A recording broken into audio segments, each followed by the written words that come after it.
आज प्रयास करूंगा कि एक ऑब्जेक्टिव एनालिसिस इस बजट का करूं और कंस्ट्रक्टिव क्रिटिसिज्म अपना आपके माध्यम से वित्त मंत्री को दूं। Sir, the title of my speech is the good, the bad and the way forward. 4 good things that I found in this budget, 4 bad things that I found in this budget, and 4 innovative suggestions to the Honorable Finance Minister.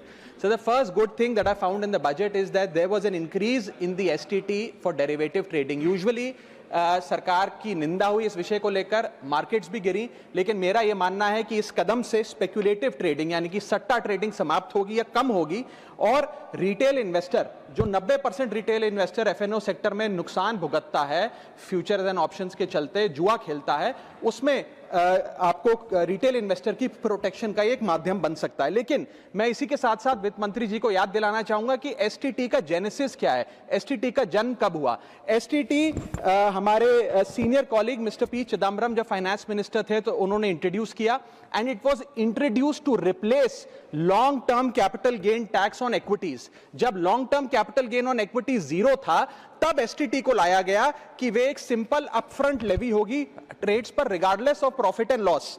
लेकिन अब सरकार ने long term capital gain tax भी लगा दिया, STT भी लगा दिया और रिटेल इन्वेस्टर को और तमाम इन्वेस्टर्स को एक प्रकार से डिसइंसेंटिवाइज किया। मैं एक सुझाव लाया हूं सरकार के लिए जिससे long term house hold earnings बढ़ेंगी, वेल्थ क्रिएशन होगा और वेल्थ पार्किंग रियल एस्टेट और गोल्ड के सेक्टर से निकलकर इक्विटीज में आएगी और स्पेक्युलेटिव ट्रेडिंग और कम होगी और long term investment behaviour investors का बढ़ेगा। वो की है कि long term capital gain tax on equities should be made nil in this country for individual investors. दुनिया की कई ऐसे देश हैं जिसके अंदर long term capital gain tax equities पे खास तौर पे शून्य है, जैसे कि Switzerland, Singapore, UAE, New Zealand, Hong Kong, Qatar, Malaysia. मैं चाहूंगा कि जब एसटीटी बढ़ाया जा रहा है तो इसी बजट में ही long term capital gain tax को जीरो किया